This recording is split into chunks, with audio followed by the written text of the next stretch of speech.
Tate became the most viral person on the internet. Him and I were speaking when he got out of jail. And, you know, they're now on house arrest, and we're having a conversation about... When I was in jail, I focused on doing push-ups and reading the Quran. When I am home, I will focus on doing push-ups and reading the Quran. MashaAllah! Long live the PUBG! Some of the things that's going on.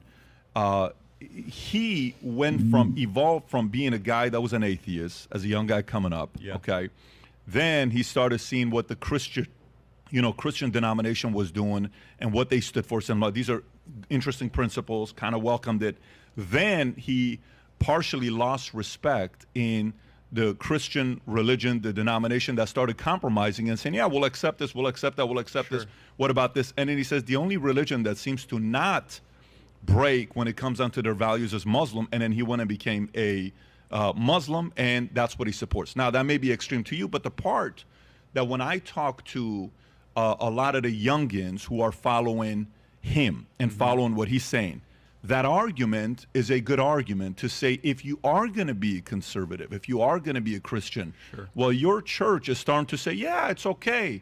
Pope, it's okay. You can come in. As long as you bring money, you can come in. You can come in, versus the Muslims saying, hey, you can't. So what do you say to the criticism the West is getting by a lot of people saying the West is no longer what it once was, and it's past the tipping point, meaning there's no longer a saving of the West? What do you say to that? The first part, you're probably right. I mean, we're in a complete terminal decline.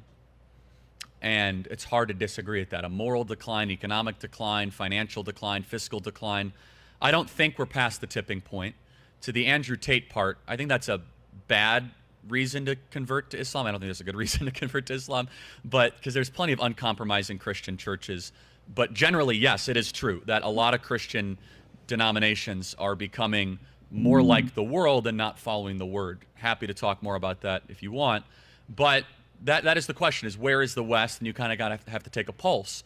There's plenty of reasons for optimism. I'm seeing a kind of renewed sense of patriotism in certain sects. I'm seeing what we're doing at Turning Point USA. I'm seeing parents get more involved in school boards. At the same time, we're living through what Nietzsche predicted in the 1860s, 1870s, and 1880s, where he did not proclaim it, but he stated God is dead. And again, it's misquoted because people think he was celebrating the death of God. He was not. What he was saying is that, hey, you in the West, if you are going to replace God with consumerism and the Industrial Revolution and hyper-individualism, be careful what's going to take its place. And we're kind of living through the kind of mixture of synthetic worldviews that take its place when Christianity or a cogent Western morality deteriorates. So what do I say to the compromising Christians? Well, stop compromising. And then I wouldn't also necessarily say that Islam is attractive as a substitute of that, but I'm happy to explore that if you'd like. It's not about the substitute of that, because there's some stats we looked at a couple months ago on a podcast. We had this guy that was talking about how underpopulation is the problem, not overpopulation. How the world can handle, and then we looked up the numbers on the podcast, and we saw, I'm going to be wrong by a couple percentage points, but pretty close within a couple percentage points. Out of 100 people that are born in the world, 33 were Christians, 31 were Muslims. But out of 100 people that die in the world, 32 were Christians, only 10 were Muslims. Which means the young, Muslims are having more kids, and they're a lot younger, which means by 2035, the world will be led by Muslims, having more Muslims in the world than Christians. And why do you think that message? Because a lot of times you see that message and all you think about is, well, the first thing we think about is also Muslim extremists. I mean, every Muslim is a Muslim extremist, which is not. It's a smaller sect of the majority. But if the messaging, what are they doing that their messaging is more attractive? Were NBA players, football players, Hollywood. Some people are starting to say, well, I'm kind of going to lean towards this than Christianity today. Yeah, I don't think we have to speculate. I don't know if you have Cassius Clay up there, which was his name before Muhammad Ali. Yes. Or Kareem Abdul-Jabbar. We do. We actually got Cassius Clay up there. Yeah. The idea of men. Dave Chappelle, by the way. Yeah, Dave Chappelle. Is he a Muslim? I believe so. Is that right? I didn't know that. Tyson.